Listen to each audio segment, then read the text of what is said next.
Back to our channel చాకీ చాకీ YT channel. ముందుగా ఈ వీడియోలో మనం 2 కర్రీస్ నేర్చుకుంటున్నాం. వాటికి కావాల్సిన పదార్థాలు ఇక్కడ ఇచ్చాను చూడండి. ముందుగా సొరకాయ కర్రీ ఎలా చేసుకోవాలో ఈ వీడియోలో నేర్చుకుందాం. ముందుగా సొరకాయ కూరకు కావాల్సినవి తీసుకుందాం. మిర్చి, ఆనియన్స్, కరివేపాకు, పుదీనా, కొత్తిమీర, సొరకాయ ముక్కలను తీసుకోవాలి. ముందుగా స్టవ్ ఆన్ చేసుకొని ఒక గిన్నెను తీసుకొని అందులో ఆయిల్ని పోసుకోవాలి. ఆయిల్ వేడెక్కాక అందులో జీలకర్ర, ఆవాలు వేయాలి. జీలకర్ర, ఆవాలు వేసిన తర్వాత ముందుగా కట్ చేసుకున్నటువంటి మిర్చి, ఆనియన్స్, కరివేపాకు, పుదీనా, కొత్తిమీర వేసుకోవాలి.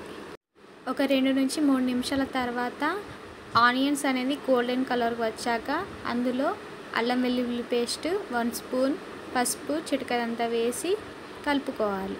1/2 నిమిషం తర్వాత ముందుగా కట్ చేసుకున్నటువంటి సొరకాయ ముక్కలను వేసుకొని ఒక 2 నిమిషాల పాటు కలుపుకోవాలి. కలుపుకొని మూతను పెట్టేయాలి. మూతను పెట్టేసి ఒక 5 to 10 మినిట్స్ తర్వాత మూతను తీసేసి కలుపుకోవాలి. మధ్య మధ్యలో కలుపుకోవడం వల్ల కింద అడగంటకుండా మంచిగా ముక్కలు అనేది ఉడికిపోతాయి. ఇప్పుడు ఇందులో 2 స్పూన్ల సాల్ట్ను వేయాలి. సాల్ట్ను వేసాక ఒక 2 నిమిషాల తర్వాత ఇందులో కొత్తిమీర, పుదీనాను వేసుకోవాలి. ఇలా టేస్ట్ అనేది ఎన్హాన్స్ అవుతుంది. తర్వాత ఒక 2 నిమిషాల పాటు మగ్గనివ్వాలి. తర్వాత కారం వేసుకుంటే వేసుకోవచ్చు, లేకపోతే లేదు. నేను ఇక్కడ కొంచెమే కారం వేస్తున్నాను. ఇలా కలుపుకొని 2 నిమిషాల తర్వాత స్టవ్ ఆఫ్ చేసుకుంటే మనకి సొరకాయ కర్రీ రెడీ అయిపోతుందండి. ఇలా సింపుల్గా మనము కర్రీ రాని వాళ్ళు కూడా చేసుకోవచ్చండి. బ్యాచిలర్స్కి, బిగినర్స్కి ఇలా సింపుల్గా కర్రీ ఎలా చేయాలో నా వీడియోలో నేర్చుకోవచ్చు. తర్వాత ఇంతే అండి, ఇలా చేసుకోవడం వల్ల మనకి సొరకాయ కర్రీ రెడీ అయిపోతుంది. That's all. ఇప్పుడు మనము మిల్ మేకర్ కర్రీ ప్రిపరేషన్ చూద్దాం. వాటికి కావాల్సిన ఇంగ్రీడియంట్స్ ఇక్కడ ఇచ్చాను చూడండి. ముందుగా మిర్చి, ఆనియన్స్, కరివేపాకు, పుదీనా, కొత్తిమీర తీసుకోవాలి. అలాగే మిల్ మేకర్ని వేడి నీటిలో ఉంచి తీసేసి పిండి తీసుకోవాలండి. తర్వాత ఒక గిన్నెను తీసుకొని అందులో నూనెను పోయాలి.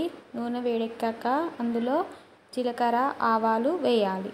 జీలకర్ర, ఆవాలు వేసాక 1 నిమిషం తర్వాత అందులో మిర్చి, ఆనియన్స్, కొత్తిమీర, కరివేపాకు, పుదీనా వేసుకోవాలి. ఒక 2 నిమిషాల పాటు కలుపుకోవాలి. కలుపుకొని మూతను పెట్టేయాలి. మూతను పెట్టి తీసిన తర్వాత మళ్ళీ ఒకసారి కలుపుకోవాలి. ఇలా ఆనియన్స్ అనేటి గోల్డెన్ కలర్కి రావాలండి. మిర్చి అనేది వేగిపోవాలి. ఇప్పుడు ఇందులో అల్లం వెల్లుల్లి పేస్ట్ 1 స్పూన్ వేస్తున్నానండి. తర్వాత 1/2 స్పూను పసుపును వేస్తున్నాను. ఒకసారి కలుపుకొని ముందుగా తీసుకున్నటువంటి మిల్ మేకర్లను తీసుకొని వేసుకోవాలి. వేసుకున్న తర్వాత ఒక 2 నిమిషాల పాటు కలుపుకొని మూతను పెట్టేయాలండి. మూతను పెట్టినాక ఒక 5 to 10 మినిట్స్ తర్వాత తీసేసి మళ్ళీ ఒకసారి కలుపుకోవాలండి.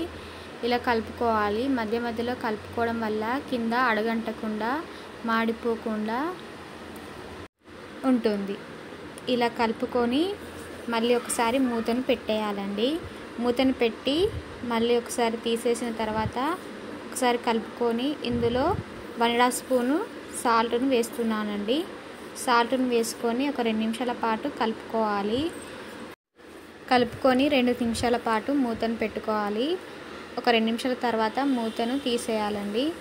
మూతను తీసేసాక ఒకసారి కలుపుకొని అందులో కొత్తిమీర, పుదీనాను వేసుకోవాలండి. ఇలా పుదీనాను వేసుకోవడం వల్ల టేస్ట్ అనేది ఇంక్రీజ్ అవుతుంది. ఇలా ఒకసారి కలుపుకొని 2 నిమిషాల తర్వాత 2 స్పూన్ల కారంను వేయాలండి.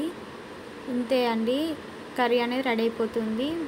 కావాలంటే చికెన్ మసాలా కానీ, గరం మసాలా కానీ వేసుకోవాలండి. ఇలా ఇష్టం లేని వాళ్ళు కూడా ఈ కర్రీని ఇష్టంగా తినేస్తారండి. ఇంతే అండి, కర్రీ అనేది రెడీ అయిపోతుంది. ఇలా కారం వేసుకున్న తర్వాత ఒక 2 నిమిషాల పాటు కలుపుకోవాలి.